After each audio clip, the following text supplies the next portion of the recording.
सद्गुरुदेव जी की जय हो।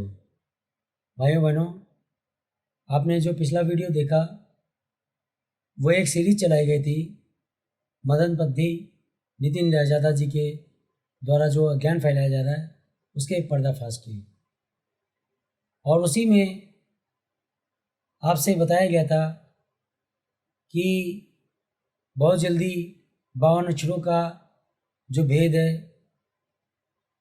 उसका भी जो रहस्योद्घाटन है वो किया जाएगा।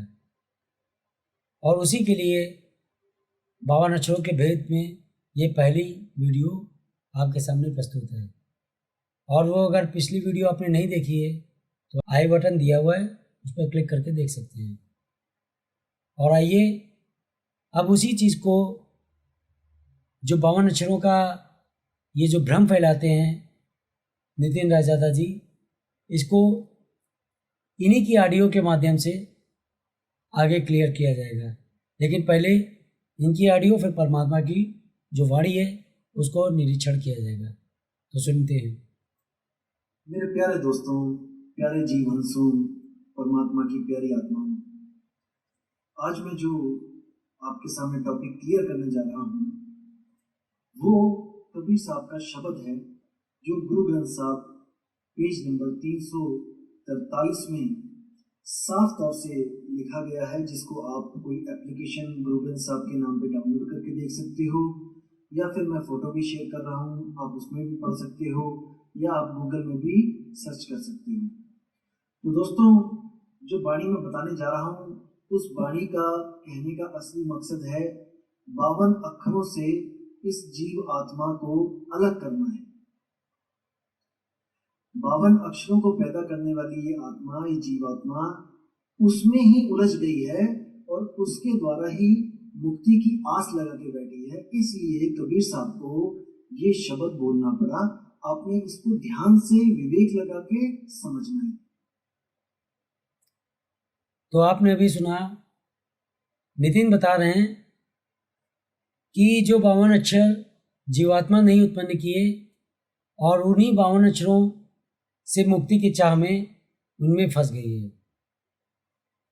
अर्थात यदि हम 52 अक्षरों का त्याग कर दें तो हम इस जाल से मुक्त हो सकते हैं।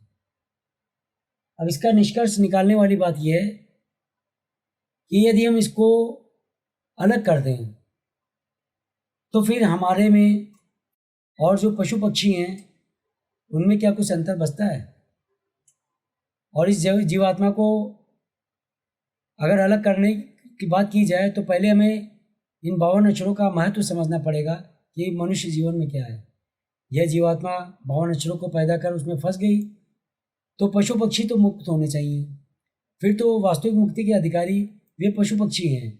और इस हिसाब से तो पशु पक्षी जो हमसे बेहतर स्थिति में हैं, अर्थात मनुष्य योनि जिसकी मुख्य उपलब्धि बुद्धि, विवेक, तर्क व अक्षर तथा भाषा ज्ञान है, ये सब उन पशु पक्षियों से निकृष्ट है। तो फिर हम मोक्ष को कैसे प्राप्त कर सकते हैं?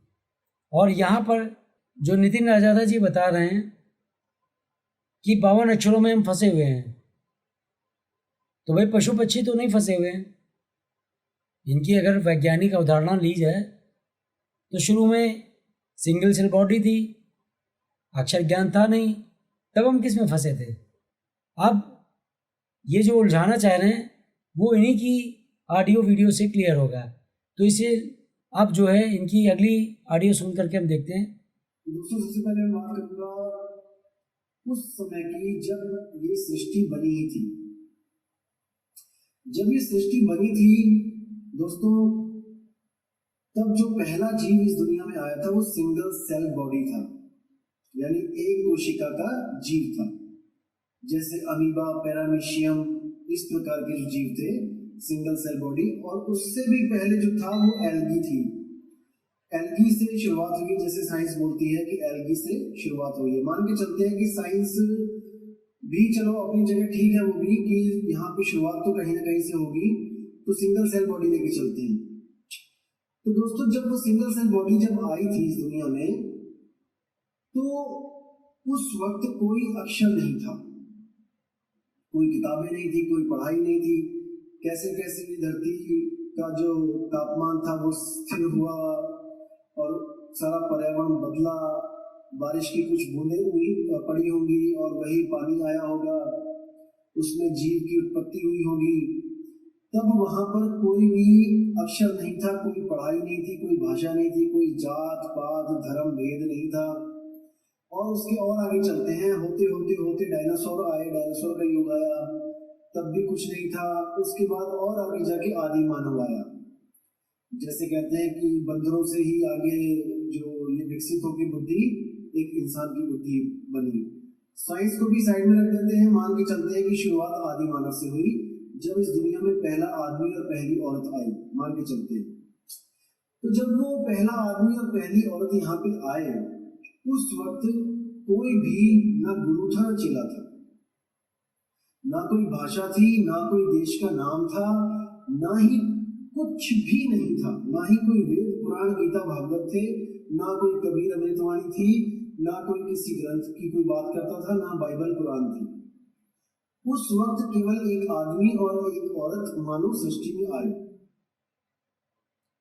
तो आपने सुना नितिन जी क्या बताना चाह रहे हैं कि जो परमात्मा की सृष्टि रचना बताई जाती है कि किस तरह से हम सब की उत्पत्ति हुई, उसको तो ये कपोल का कहानी बताते हैं, एक झूठी कहानी जो कबीर साहब ने हम लोगों का पुराना ज्ञान छुड़ाने के लिए एक नई कहानी गढ़ी, जो नितिन बताते हैं, जो हमारे पहले की वीडियो में उसका प्रमाण दिया गया है। और जो वैज्ञानिक अवधारणा है सृष्टि रचना की, उसको प्रमाण के रूप में लेते हैं। और इतना ही नहीं, ये केवल प्रमाण लेकर के उसको भी रिजेक्ट कर देते हैं, यानी इनको केवल अपने आप को सिद्ध करना है, उसके अलावा ये सारी बातों को काटते चले जाएंगे कि केवल और केवल नितिन सही बोल रहे हैं, नितिन ही सही हैं, और उसके अलावा सब कुछ झूठ है। यहाँ तक कि परमात्मा कबीर साहब की वाणियाँ भी झूठी हैं, केवल और केवल नितिन ही सही है। तो अब इसी बात को जो उन्होंने कहा कि सिंगल सेल बॉडी थी और तब अक्षर ज्ञान नहीं था, और उसके बाद बताते हैं डायनासोर का युग आया। चलिए वो भी ठीक है, आगे जाकर आदि मानव का जो विकास हुआ युग आया, वो भी चलो ठीक है। फिर बताते हैं कि शुरुआत में जब दुनिया में पहला नर व नारी आया, तब न कोई गुरु था, न चेला था, न कोई भाषा, न ही वेद पुराण बाइबल, वह यहाँ तक कि कबीर अमृतवाणी भी नहीं थी। अब इनके कहने का तात्पर्य यह था कि शुरुआत में कुछ भी नहीं था, केवल नर नारी आया, वेद पुराण गुरु चेला कुछ भी नहीं था। विचार करिए कि फिर परमात्मा की वाणी को ये क्या साबित करना चाह रहे हैं, क्योंकि परमात्मा कहते हैं कि गुरु के बिना ज्ञान हो नहीं सकता। गुरबिन माला फेरते, गुरबिन देते दान, और गुरबिन दोनों निष्फल हैं, चाहे पूछो वेद पुराण। तो परमात्मा कह रहे हैं कि वेद पुराणों से भी पूछ करके देख लो कि गुरु के बिना दो सब निष्फल है। लेकिन ये क्या कह रहे हैं कि प्रारंभ में वेद पुराण नहीं था, गुरु चेला कुछ भी नहीं था। तो जब गुरु चेला नहीं था तो पहला गुरु बना कहाँ से, और उसको ज्ञान कहाँ से आया? उसने किससे ज्ञान लेकर के जो है अपने शिष्यों को दिया? जो ये अज्ञान फैलाना चाह रहे हैं, इस चीज़ को, इसकी गहराई को समझिए। वेद पुराण को भी ये बता रहे हैं कि कुछ नहीं था, यानी ये हम लोगों के द्वारा कपोल कल्पना मात्र है, वास्तविकता से इनके हिसाब से कोई तात्पर्य नहीं है। अब इन्हीं की इस बात को साबित करने के लिए अगली ऑडियो लेते हैं। लेकिन जब उसने देखा कि एक जानवर ऐसा भी है यहाँ पर जो बिल्कुल मेरी तरह है, मेरी तरह ही दिमाग रखता है, यानी कि आदमी ने जब आदमी को महसूस किया कि ये भी एक तरह का जानवर ही है और जो मेरी तरह ही दिमाग रखता है, तब उसने क्या सोचा, तब उसने क्या चाल चली? उसने अक्षरों का जाल बिछाना शुरू किया। अक्षरों का जब जाल बिछाना शुरू किया, धीरे धीरे अक्षरों से भी पहले क्या था, वो चित्रों का सहारा लेते थे। जैसे किसी ने किसी एरिया में चित्र शेर को देखा तो वहां पे शेर का चित्र बना देते थे, किसी पहाड़ी पर या किसी पत्थर पर ताकि कोई और आए तो उसको ये चित्र दिखाई दे और वो समझ जाए कि यहाँ पे ऐसा ही इसी प्रकार का कोई जानवर रहता है। जहाँ पे उन्होंने किसी जहरीले सांप या अजगर को देखा तो वहां पे उन्होंने सांप की आकृति बनाई दीवारों पे, क्योंकि अक्षर तो थे नहीं कि वहां पे कुछ लिखते लिखते उनको। तो धीरे धीरे क्या हुआ, अक्षरों की खोज हुई और उन्होंने हर चीज का एक नाम रखना शुरू कर दिया और अपने अपने कबीलों में उसी नाम को अच्छी तरह समझाया जाने लगा कि अगर ये चित्र बना है और ये जानवर आपको दिखाई दे तो इसका नाम है शेर। 2 अक्षर निकाले वहां से वर्णमाला से और शा में एक ही मात्रा और रा, ये 2 अक्षर सिखा दी गई कि इसको शेर कहते हैं।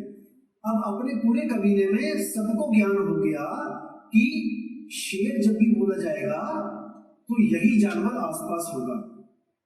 इसी तरह बाकी नाम भी रखे गए, जल रखा गया, हवा रखी गई, पेड़ रखे गए। कहने का मतलब हर चीज का जो भी उनको नई चीज दिखती रही उसका वो एक नाम रखते गए और अपने समाज में जो अपना ग्रुप था, जो कबीला था, उनको वो पढ़ाने लगे, समझाने लगे। जो समझाता था वो गुरु होता था, वो ज्ञानी होता था और बाकी सब शिष्य होते थे। तो इसी तरह वहां पर सबको जब समान ज्ञान होने लग गया, एक सा ज्ञान हो गया, तो कुछ शातिर लोग थे आगे से आगे चलने के बाद, जब आगे से आगे पीढ़ियां चलती रही, कुछ शातिर लोगों ने क्या किया, लोगों पर हुकूमत करने के लिए दिमाग दौड़ाना शुरू किया कि जानवरों पे तो हम विजय पा लेते हैं दिमाग से, बुद्धि से। अब इन लोगों पे, यानी अपनी ही जात वालों पे, अपनी ही जो इंसानी जात है उसके ऊपर कैसे राज किया जाए। उन्होंने क्या किया, उन्होंने एक भगवान की कल्पना कर डाली कि एक ऐसा भगवान होता है जो सारी दुनिया को चलाता है, जिससे हमें डर के रहना चाहिए। और जिस भी तत्व से उन्हें डर लगा, जैसे बिजली कड़की तो सब डर गए, तो उन्होंने बोल दिया ये बिजली ही भगवान है। आग निकली, भयंकर आग लगी कभी, तो कह दिया आग ही भगवान है। जब पानी आया, पानी ने डराया, तो कह दिया पानी ही भगवान है। यानी कि हर तरह के जो डर के साधन बने उसी को भगवान घोषित करके उसकी पूजा में लगा दिया, उनको खुश करने के लिए लगा दिया। जैसे अग्नि को अग्निदेव बना दिया, वायु को वायुदेव बना दिया, जल को जलदेव बना दिया, धरती कांपने लगी तो इसको धरती माता बना दिया, धरती देव बना दिया, और इन्हीं चीजों की पूजा में सबको लगा दिया। फिर क्या हुआ, कुछ और भी ज्यादा होशियार जो थे, चालाक इंसान थे, उन्होंने क्या किया, उन्होंने ग्रंथों की रचना की, ग्रंथों की रचना करी और उसमें कुछ नाम डाल दिए भगवानों के कि ये जो है इसी से हमें मुक्ति मिलेगी, यही हमारे जो है इस सृष्टि का राजा है। तो आपने इनकी इस ऑडियो में सुना कि क्या बता रहे हैं ये, कि प्रारंभ में जब कुछ भी नहीं था, यानी जो आदि मानव की इन्होंने कल्पना बताई, फिर उसने अक्षरों का जाल बिछाना शुरू किया इनके हिसाब से। और उस अक्षर के ज्ञान से पहले भी, जैसा कि ये बताते हैं, चित्रलिपि थी, यानी चित्रों के माध्यम से जो विचारों का आदान प्रदान होता था इनके हिसाब से। चलिए ये भी मान लेते हैं। फिर उन चित्रों का नामकरण करने के लिए अक्षरों की खोज की गई। उसके बाद जो ये बताते हैं कि जो उसके बारे में समझाता था उसको ये गुरु बता रहे हैं कि संज्ञा देने जाने लगी, कोई बात नहीं। उसके बाद कह रहे हैं कि फिर कुछ शातिर लोगों ने, अर्थात धूर्त या चालाक लोगों ने अपनी जाति पर राज करने के लिए एक भगवान की कल्पना की। हम सब पर नियंत्रण रखने वाला एक भगवान है, यह बताया। फिर कुछ अन्य चालाक लोगों ने कुछ ग्रंथों की रचना की और उसमें कुछ भगवानों के नाम डाल दिए। अब इसको गहराई से समझिए, सोचिए, ये कहना क्या चाह रहे हैं। कि ये सब मनुष्य की कल्पना मात्र है, वास्तविकता से इन बातों का कोई लेना देना नहीं है। अब ना वास्तविक भगवान है, ना ही ग्रंथ वास्तविक हैं इनके हिसाब से। तो भाई इनसे पूछें, इनके शिष्य पूछें और लोग पूछें कि आप फिर उन ग्रंथों का हवाला क्यों देते हो, जब वेद पुराण ये कुछ शातिर लोगों की कल्पना मात्र है, भगवान है नहीं। जब भगवान है ही नहीं तो मोक्ष का क्या करेंगे हम? इनसे पूछिए फिर मोक्ष की जरूरत भी क्या है? फिर तुम गुरु बन के बैठे क्यों हो? क्या करने के लिए बैठे हो? फिर तो कुछ प्रॉब्लम ही नहीं है ना। जब भगवान नहीं है, काल पहले ही नहीं है, ये भी बता चुके हो तुम कि कोई काल नहीं है। ये कबीर साहब ने जो झूठी कहानी सुनाई, तो है क्या फिर? सब कुछ तो कल्पना मात्र है, ग्रंथों की रचना वो भी कल्पना है। तो ये कहाँ ले जा रहे हैं? इनसे पूछे सब लोग। और इतना ही नहीं, अब इनकी अगली ऑडियो से और भी स्पष्ट होता जाएगा कि ये क्या कहना चाह रहे हैं। ये टोटल भक्ति का नाश करना चाह रहे हैं। आइए सुनते हैं। और ये धोखा है केवल अक्षरों की वजह से। दोस्तों, अगर सारे अक्षरों को खत्म कर दो, आप एक भी अक्षर इस दुनिया में ना रहे। अब मुझे बताओ कि आपकी कौन सी जात है, आप कौन से वर्ग में आते हो, आपका क्या धर्म है, आप किस देश के वासी हो और आपके देश का नाम क्या है, आप किस भगवान की पूजा करते हो, उसका भी नाम बता दो मुझे। अगर इन अक्षरों को खत्म कर दिया जाए तो यानी कि हमारा भगवान तक इन अक्षरों का गुलाम हो चुका है। अक्षर नहीं तो भगवान नहीं, अक्षर नहीं तो मोक्ष नहीं। क्यों? क्योंकि मोक्ष तो मंत्रों से मिलेगा, और जब अक्षर नहीं तो मंत्र नहीं, फिर तो सब फंस गए 84 के चक्कर में। सुना आपने नितिन जी क्या कह रहे हैं? यदि इन अक्षरों को खत्म कर दिया जाए तो बताओ फिर तुम्हारा नाम क्या है, तुम्हारा देश का क्या नाम है, आदि आदि तमाम बातें। और इतना ही नहीं, इन्होंने परमात्मा को भी नहीं छोड़ा और बता रहे हैं, इतना ही नहीं भगवान को भी इन अक्षरों का गुलाम बता दिया है। तो दास ये जो है नितिन जी को जवाब देना चाहता है कि चलिए आपके हिसाब से अक्षरों को खत्म कर दिया गया। आप यही चाह रहे हैं ना, अक्षरों को खत्म कर देना, खत्म कर दिया। अब आप बताइए कि जब इन अक्षरों को खत्म कर दिया गया तो भाषा भी खत्म हो गई, सब कुछ खत्म हो गया। अब बिना अक्षरों के, बिना भाषा के आप पूछ करके दिखाओ कोई प्रश्न, दो जवाब हो कोई अगर आपके पास में। क्या प्रश्न है आपके? बिना अक्षरों के पूछो, नहीं है ना? क्यों भ्रमित कर रहे हैं भाई सबको? हाँ, ये बात सही है कि परमात्मा ने कहा है कि 52 अक्षरों के बारे में, जो कि 52 अक्षर जो हैं ये मुक्ति का भेद जो है इसमें छिपा हुआ है। लेकिन वो किस तरह से प्रकट होगा वो केवल सदगुरु की शरण में रहने वाला ही जान सकता है, वो भी धीरे धीरे क्लियर होगा। अब एक बात और है जो ये बताना चाह रहे हैं, उसको और क्लियर कर दिया जाए कि ये जो अक्षरों की ख़त्म करने की बात कर रहे हैं वो भी चलो अच्छी बात है। तो पशु पक्षियों और जो तमाम जानवर हैं, हिंसक, शाकाहारी, मांसाहारी, बहुत तरह के हैं, इन्हें कोई अक्षर का ज्ञान नहीं है। अब इनको मुक्ति आप कैसे दोगे नितिन जी? इनको कैसे आप मुक्ति दोगे? आपको बहुत गुरु बनने का शौक है, इनको भी दे दो। और कबीर साहब की वाणियों का जो हवाला लेते हो केवल अपने मतलब सिद्ध करने के लिए लेते हो। एक वाणी को आप झूठा साबित करते हो और दूसरे वाणी का आप हवाला लेते हो। किस अधिकार से लेते हो? क्या अधिकार है आपको? आप जब कबीर साहब को झूठा साबित कर रहे हो तो आपको क्या अधिकार है उनकी वाणी को लेने का? आने वाले समय में साबित हो जाएगा कि वो सारी की सारी वाणियाँ सत्य हैं, कोई भी झूठी नहीं है, लेकिन वो समझने का फेर है परमात्मा कब कहाँ क्या कहना चाह रहे हैं। एक जगह तो परमात्मा कहते हैं कि पिंड ब्रह्मांड से अगम है, और दूसरी जगह परमात्मा ये भी कहते हैं मोह को कहाँ ढूंढे रे बंदे, मैं तो तेरे पास में। एक जी के मालिक ये भी कहते हैं कि घटे ही में ब्रह्मा, घटे ही में विष्णु, घटे ही में है जगदीश, सदगुरु तारेंगे। तो आप तो अपना साबित करने के लिए कह देंगे ये वाली वाणी झूठी है, ये वाली सही है, ये वाली गलत है, ये वाली सही है। कमाल कर रखा है। अरे कहाँ पे आपकी बुद्धि है?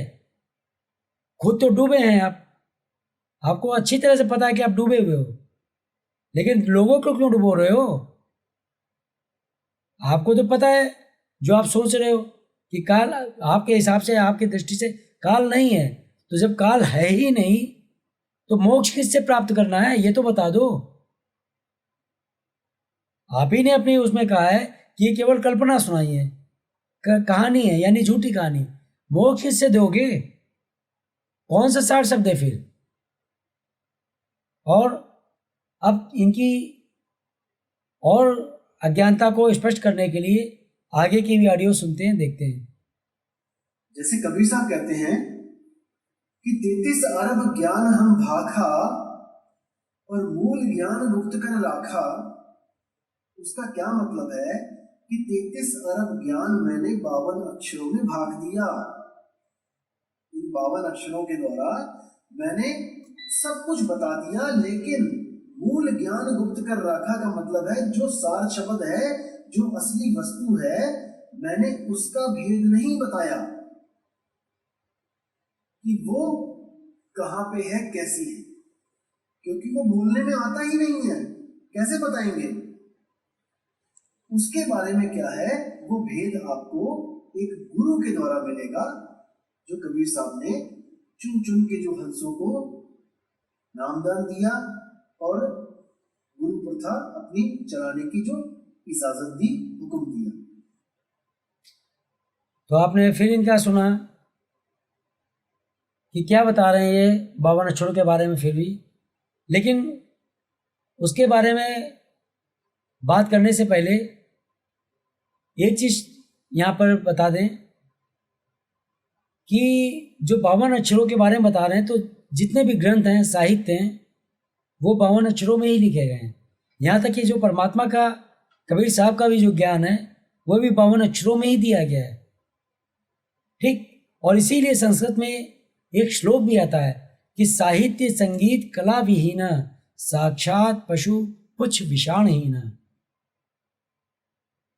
तो नितिन जी, आप अक्षरों को खत्म कर दीजिए, फिर अपनी कैटेगरी डिसाइड कर दीजिए कि आप किस कैटेगरी के हो, किस में आना चाहते हो। क्योंकि संस्कृत में अब आप ये भी कहोगे श्लोक भी गलत है, झूठा है, यही है ना। बोलो तो आप, कम से कम जितना आप बोलोगे उतना ही अपने अज्ञान को स्पष्ट करते जाओगे। आप ही के द्वारा आपका ज्ञान स्पष्ट होगा। अब यहाँ पर जो इस ऑडियो में इन्होंने बोला है उसके बारे में बताया जा रहा है कि नितिन जी कहते हैं कि मूल ज्ञान बोलने में नहीं आता, तो आखिर वह बोलकर कैसे कहा जा सकता है। इनका कहने का अर्थ यह है कि बोलने में आता ही नहीं, तो बोलकर कहा कैसे जा सकता है। तो दास ये कहना चाह रहा है कि जिन अक्षरों से, जिस भाषा ज्ञान से नितिन जी को इतनी एलर्जी है, तो आखिर उन अक्षरों का, उन भाषा का उदाहरण लेते क्यों हैं, उस साहित्य का कोट करते क्यों हैं, क्यों उनका जो है बयान अपने उसमें लेते हैं, हवाला क्यों देते हैं उस चीज़ का। और इतना ही नहीं, ये जो बता रहे हैं कि मूल ज्ञान बोलने में नहीं आता, तो आखिर वह बोलकर कैसे दिया जा सकता है।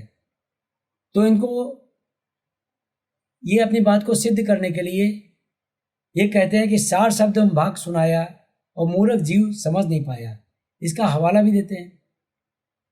अब यहाँ पे ये खुद नहीं समझ पा रहे हैं कि भाग सुनाया, और फिर ये कहते बोलने में नहीं आया। अजीब इनका मानसिक स्तर है,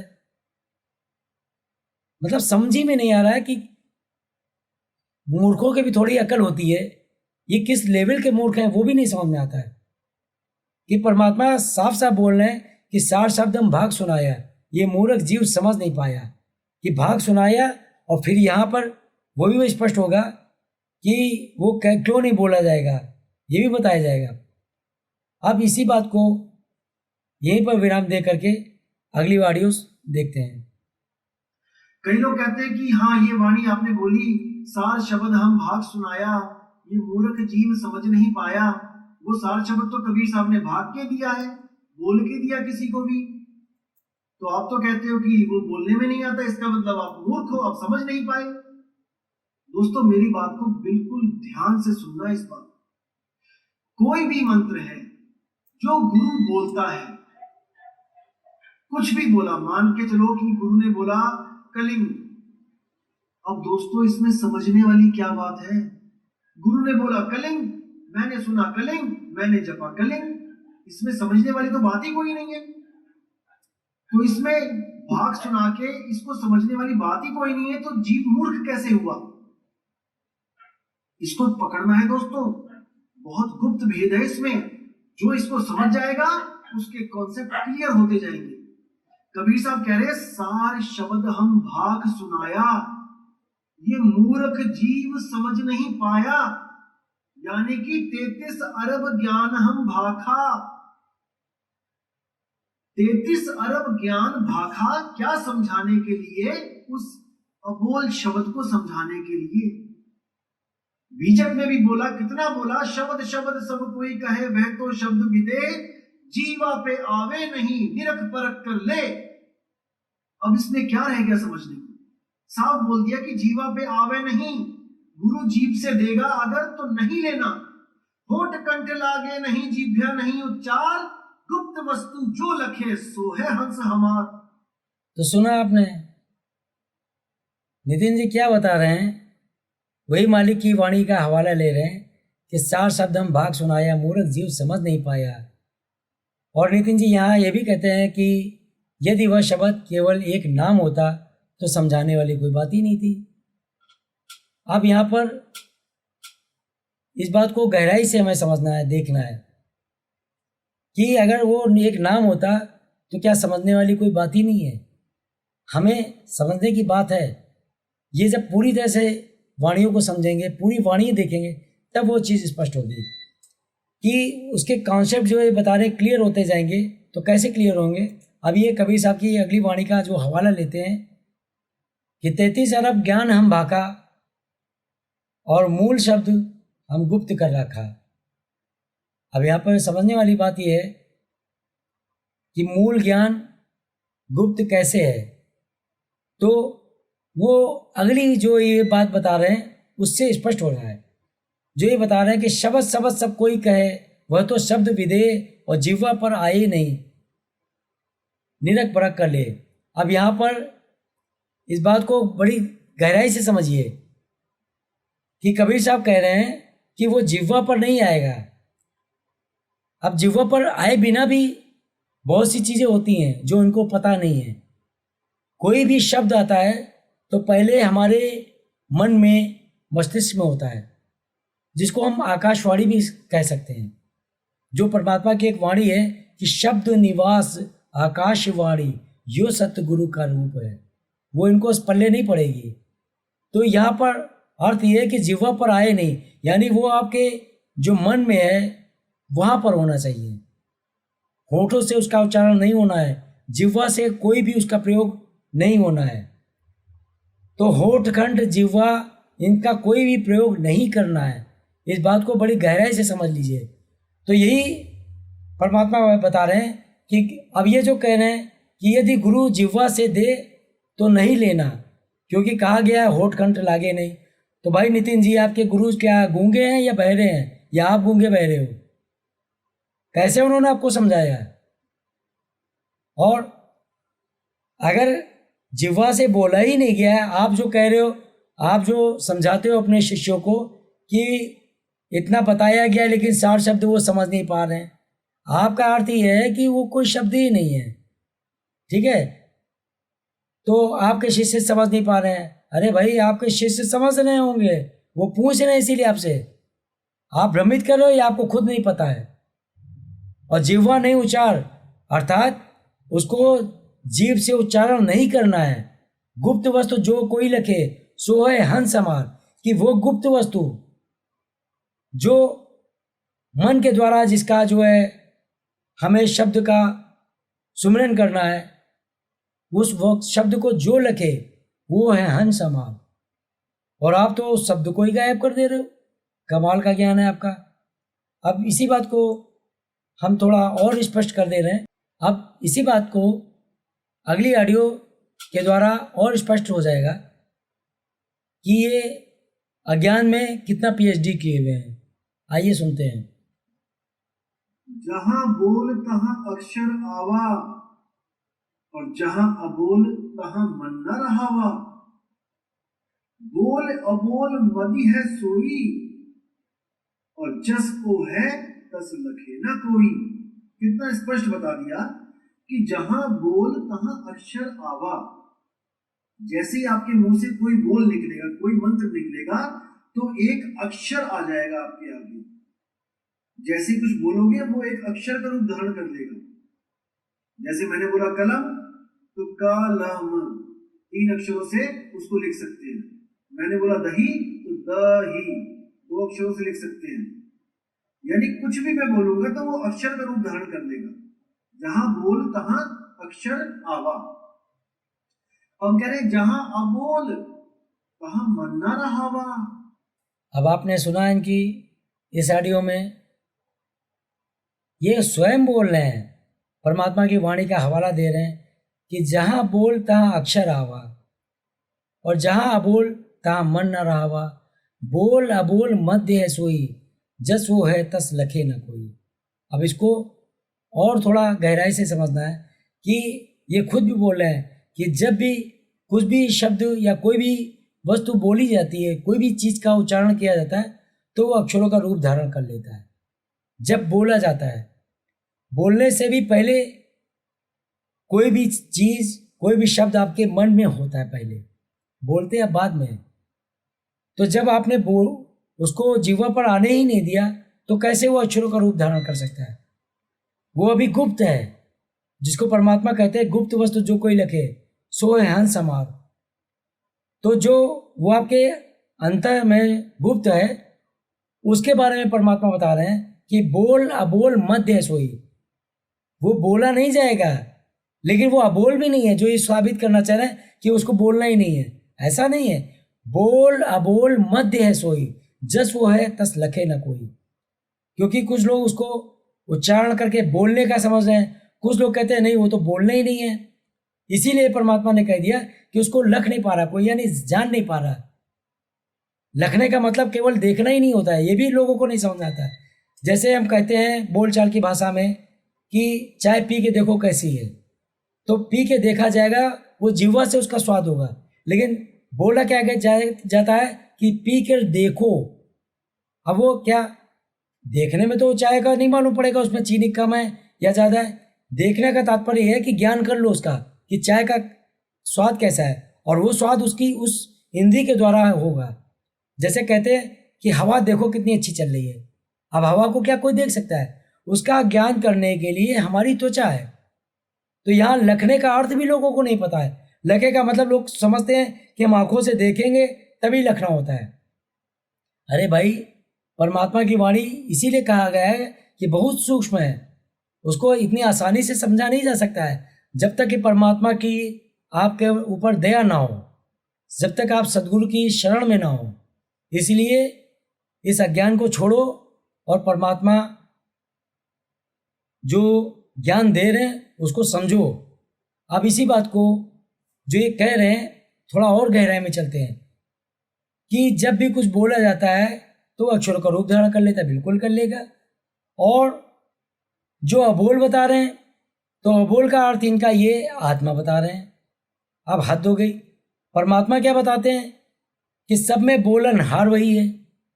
जिस आत्मा को ये अबोल बता रहे हैं, वो अबोल इसलिए क्योंकि वो शब्द इस तरह से 52 अक्षरों के द्वारा जो अक्षर प्रकट होते हैं उसके द्वारा नहीं बोलती है। वो आपके मन में बोलती है, वो अंतर में बोलती है, वो उस रूप में बोलने वाली नहीं है, लेकिन वही आपके अंदर बोलती है। तब जाकर के आपके जिह्वा के द्वारा वो अक्षर प्रकट होते हैं। कोई भी चीज़ पहले अंदर होती है, वो आकाशवाणी होती है, और उसको आप प्रकट करते हैं बाद में। तो इस चीज़ को हमें गहराई से समझना है कि जो अबोल है यानी कुछ ना बोलना, तो वहाँ मन टिक नहीं भी सकता है। बिल्कुल सही बात है। तभी परमात्मा को ये कहना पड़ा कि बोल अबोल मध्य सोई। अब इसको ये नहीं समझ पाएंगे, क्योंकि जैसे ये अधूरे हैं, और अधूरे क्यों ना हो, क्योंकि इनका गुरु भी अधूरा है। तो जो ज्ञान होता है वो गुरु के द्वारा ही आगे जाता है।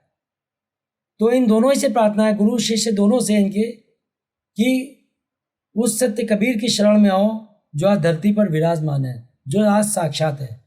लेकिन इनको समझ में नहीं आ रहा है। कोई बात नहीं, आप मत भी आओ, कोई बात नहीं, लेकिन दूसरों को भ्रमित मत करिए, बहुत दोषी हो रहे हैं आप। और दूसरी चीज़ एक और बता रहे हैं, जो आप कह रहे हैं कि वो तो कोई शब्द ही नहीं है, तो परमात्मा स्वयं कहते हैं कि शब्द बिना सूरत यहाँ अंधेरी। जब वो शब्द ही आपके पास में नहीं है, तो आप सूरत ही कहाँ ले जाओगे, किस जगह पर टिकाओगे। और आत्मा को अबोल बताना ये भी इनका बहुत बड़ा अज्ञान है, क्योंकि कबीर साहब तो इसको बहुत कायदे से स्पष्ट कर चुके हैं कि सब में बोलनहार वही है।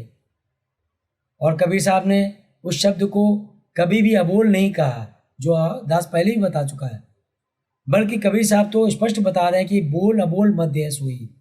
यानी कि वो जो है श्वासों और मन के द्वारा, सुरत निरत के द्वारा उसका सुमरन होगा, और उसमें कंठ, होठ, जिह्वा आदि का प्रयोग, मुख का प्रयोग नहीं होना है। और इसके आगे का प्रकरण आपको अगली वीडियो में मिलेगा। और इसी के साथ दास को विदा दीजिए। जय हो बंदी छोड़ की।